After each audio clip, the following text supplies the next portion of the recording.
Assalamualaikum and good morning. I bid to our lecturer, Sir Azmi, and to all my beloved classmates. I hope everyone is doing good and ready for today's class. So, today we will present another one topic related to co-curriculum management, which is internal and external of co-curriculum. Without further ado, let us take a look at the overview for today's topic. Basically, there are 5 types of relationship that we will explain, and the explanation will be about the relationship that exists between the teachers and other relevant parties. The parties involved consist of teachers, non-academic staff, parents, students, and community. Before that, what is the meaning of internal and external relationship? Internal relationship can be defined as a relationship between two things that is essential to the first thing's identity or nature. This relationship occur involving persons who work or interact in the same place. In the context of school, there are 3 types of internal relationship, which are teachers to teachers relationship, teachers to non-academic staff relationship, and teacher to students relationship. While for the external relationship, it can be defined as a relationship that need to deal with people and process outside the immediate work unit to achieve the organization's goal. There are 2 types of related relationship, which are teachers to parents relationship and teachers to community relationship. Based on your opinion, do you guys think these relationships are important?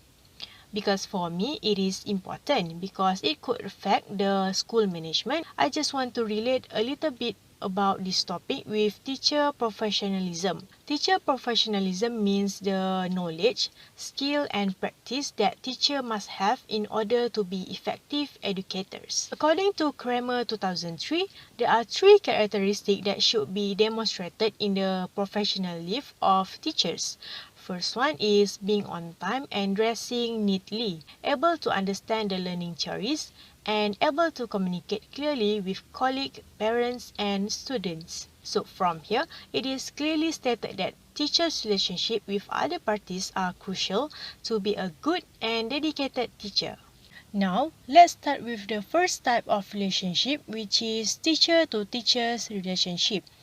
We all know that teacher is an important character at school because they have the responsibility to educate and manage students, as well as managing the co-curriculum activities. We already learned about the role played by teachers as an advisor for a club, societies, or uniform bodies. Teachers need to work together to plan activities and figure out the ways they can try to attract students' interest to participate in the co-curricular activities. Various aspects need to be considered in order to provide a beneficial and fun activity for the students.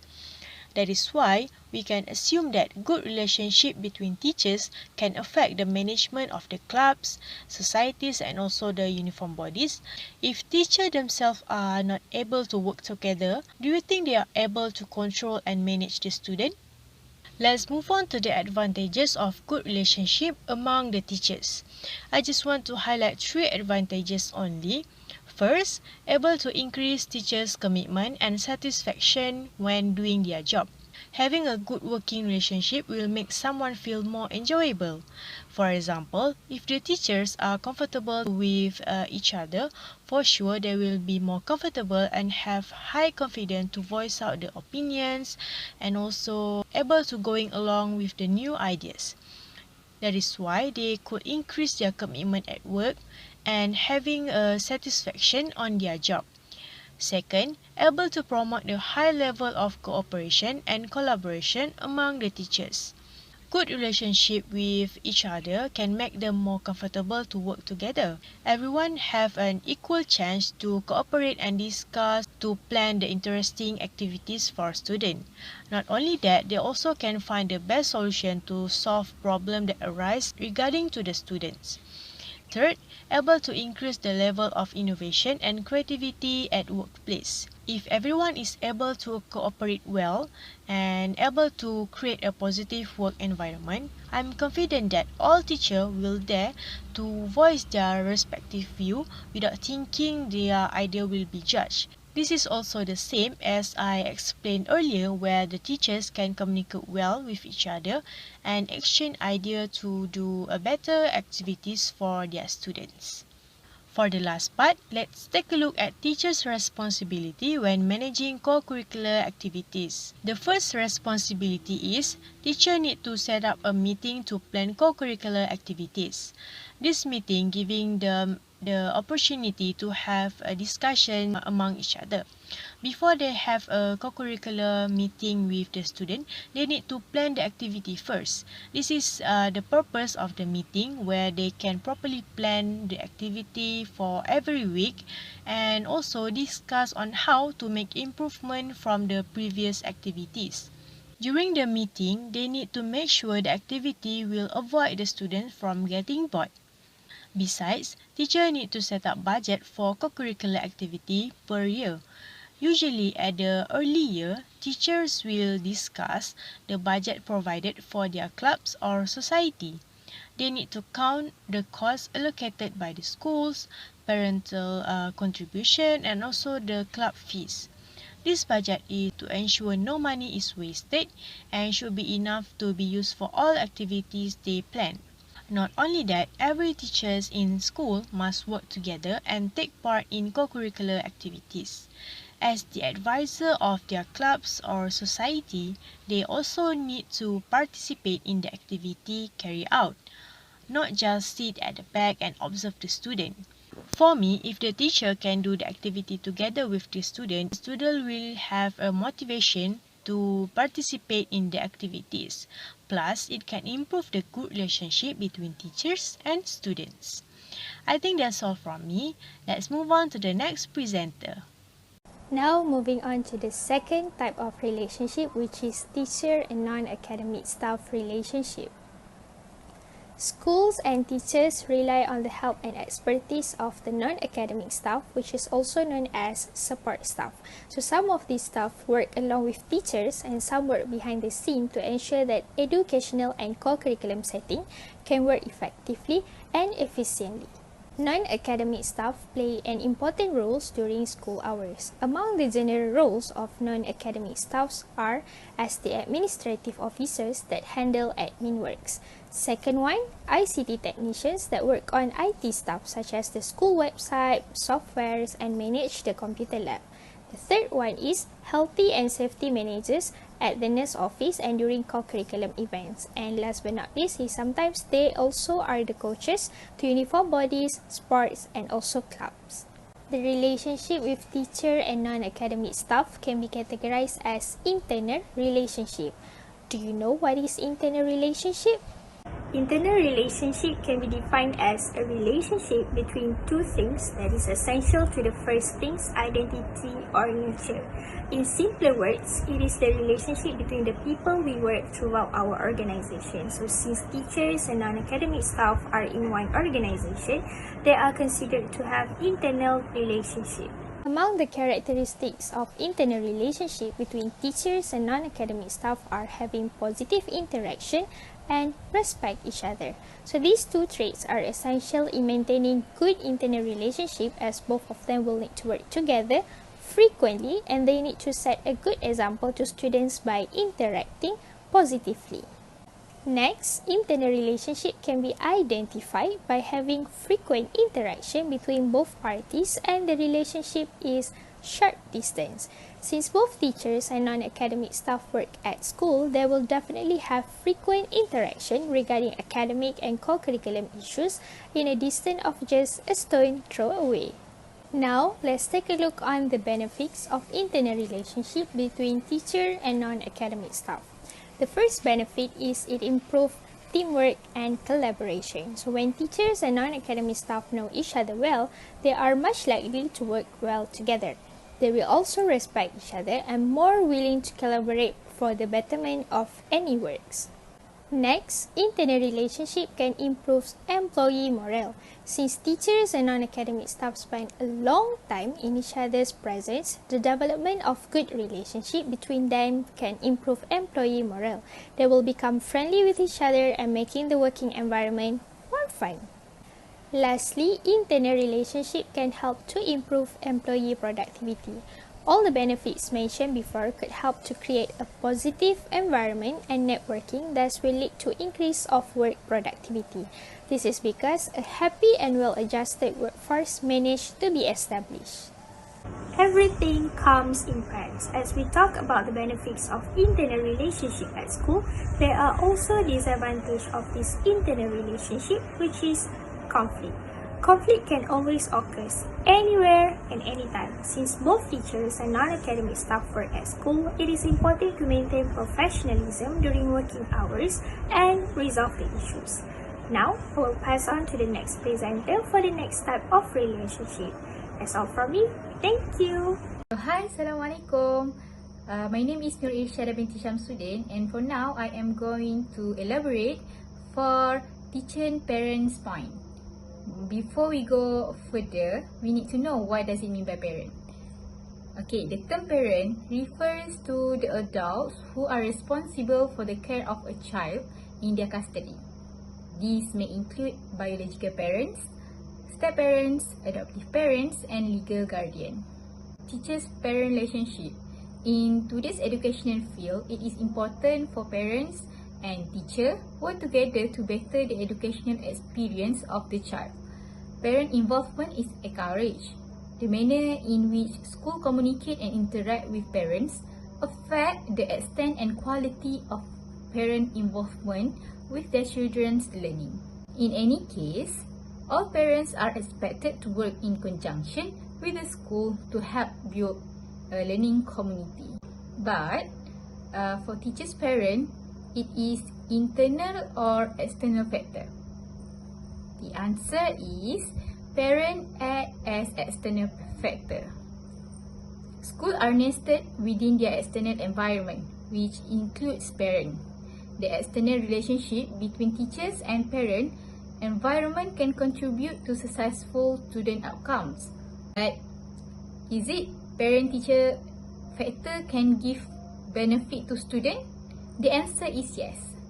Substantial evidence exists showing that parent involvement benefits students. First, student can earn higher grade in examination. Student enroll in more difficult courses. Student maintain regular attendance. Students have better social and emotional skills. A secure attachment with parents helps promote a child's cognitive, emotional, and social development. One way to stay in contact with parents is by parent meeting. Good two-way communication between families and school is necessary for student success. The aim of meeting between parent and teacher is to talk about child's learning and progress. There are two types of parent meeting that basically school do.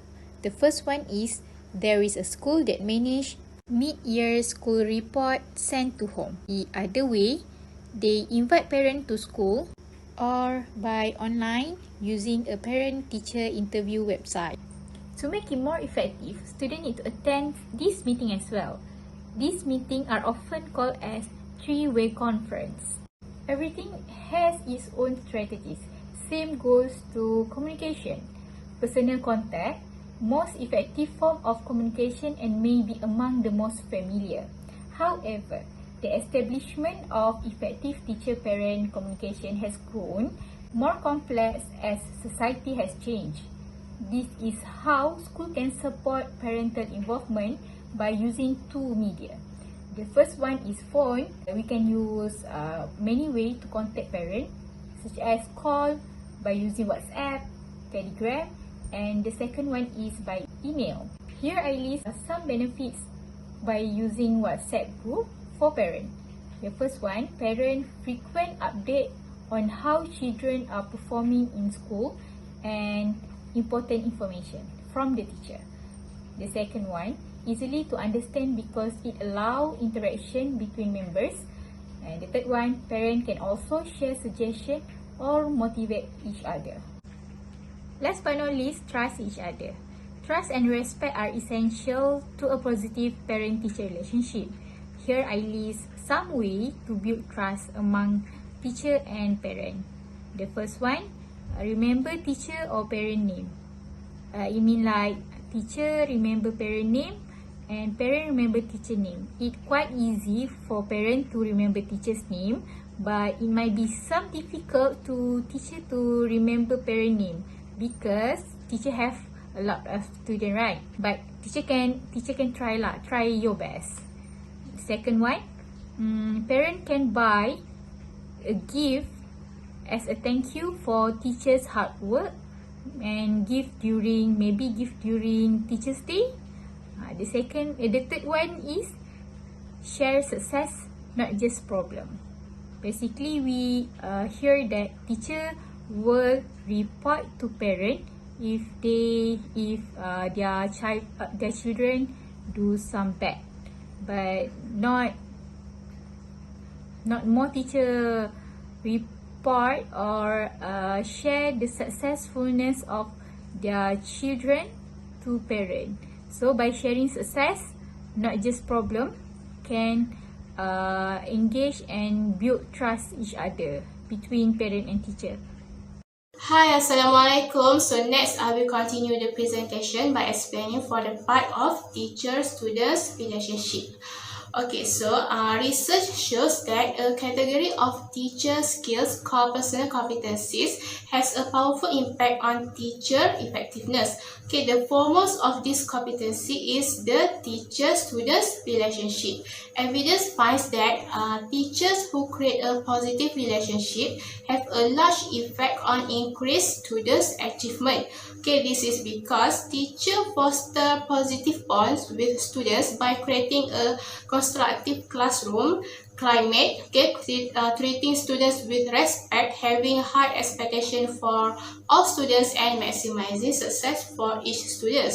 Teacher-students relationship also is categorized under internal relationship. So in teacher-students relationship, firstly, teacher need to make sure to provide co-curriculum activities for students.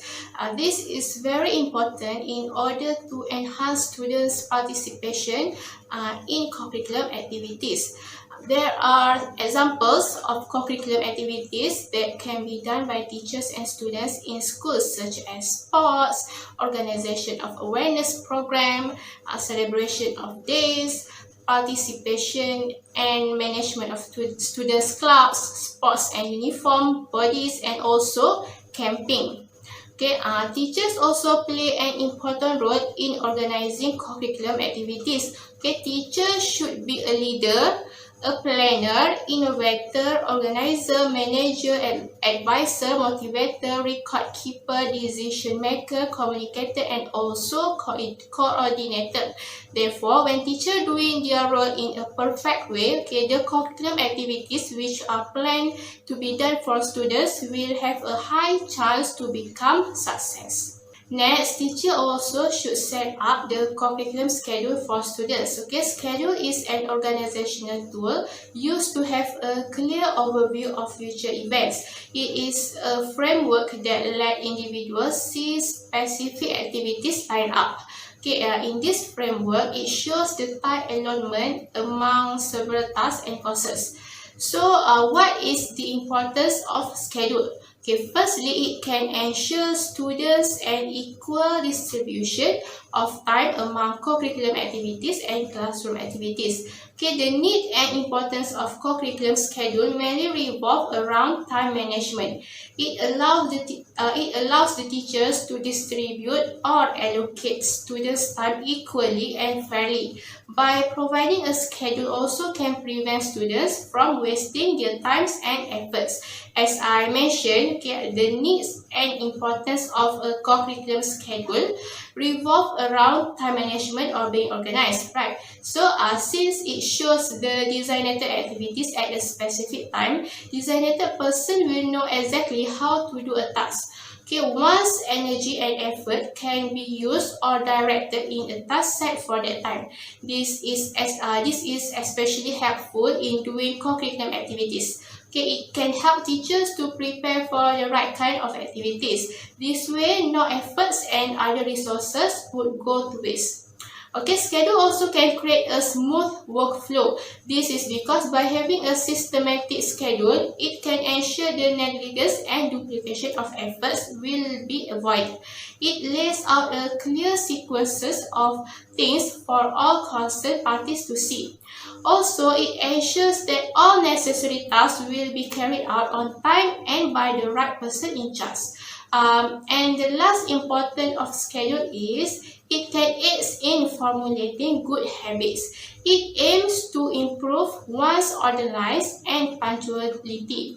It would also help students in understanding what is expected from them during curriculum session. Students will less likely feel surprised or flustered once the expected plan or kind of activities come out.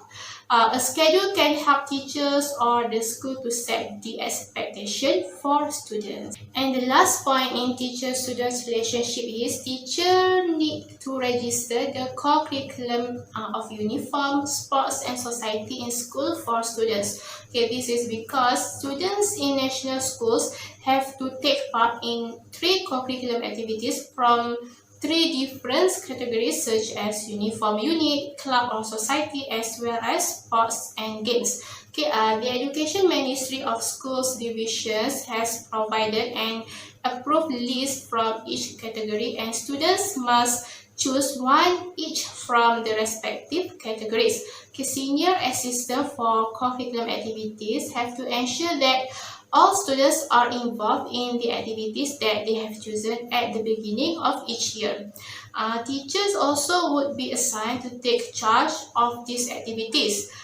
Their job is to monitor and assess based on the criteria which are attendance, which constitute 50%, achievement and involvement which takes up 20% each, and the position held in the club, society or uniform body makes 10%. Bismillahirrahmanirrahim. Assalamualaikum warahmatullahi wabarakatuh. Hi guys, what's up? So today I will continue presenting about the teacher and community. So firstly I want to apologize for the inconvenient voice because my window is open. The mud cool motorcycle is going around. So I am really sorry about that. So for the teacher and community is an external factor, you know, the interaction between school and outside parties or community, and means the interaction between that. So schools are the best assets for community change or community improvement in the positive side, and principal and teacher need to maintain a good relationship with the community, and principal and teacher also can involve the community in the success of school activities. So we will go deeper to the school and community collaboration and other than that. So, school and community relation, it is mutual understanding through which the school and the community link with each other for the achievement of goals of the community and school too. So it is together between the school and community relation to achieve the goals, within the students or within the school or within the communities. By the picture that I adapted from the Office of Elementary and Secondary Education, we can notice that the school is surrounded by the family, technology, out of school program, community institutional, health and social agencies, and employee and business. So the school is usually located at the center of town or city, which can help learners grow and develop a broad range of competencies and skill in and out of school. So before we go deeper to discuss how the school and communities can collab with each other, so we need to know what are the difficulties and problem of children at school. So firstly is finding schoolwork difficult and irregular attendance, not getting on with teachers or feeling like you are labeled as trouble, and negative attitude and problem with self-discipline. So this problem is actually related to their students' background or their surrounding in schools.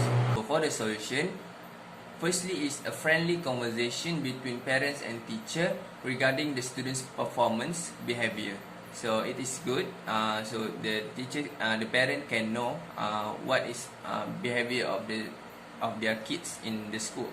So next thing is create interesting lesson and give letter of praises for outstanding performance. So this kind of letter can give more appreciate in the parents. So the next thing is know the child's background to determine problematic behavior. So like I mentioned before, we need to examine the background of behavior of student. So the last thing is be a model to student by showing the kindness and passion. So there is 4 steps to better school and community collaboration. The role of community in school consists of the connection between school and individual, business and formal and informal organization and institution that can leverage community resources and assist students in achieving positive outcome. Firstly is gauge school interest, which is we need to meet the stakeholders and discuss about the future dream. And next thing is visit other programs and collaborate on developing a program, mission, visions and goals, which means share a dream and mission and vision from the community and the school.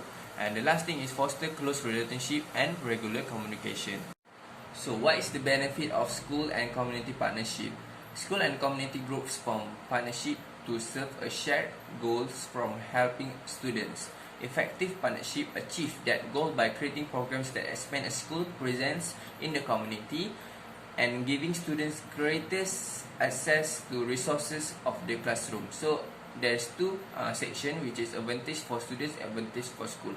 For the advantage for students, creating or enhancing learning opportunities, provide a safe environment with adult supervision and offering opportunities on resources that students might not be accessed in their own, giving students additional opportunities to excel in an area of interest. And advantage for school, building bridge between school and families, raising the school profile in the community and generating engagement and excitement. So that's all from me. I hope that you can really understand what I presenting about. So thank you so much.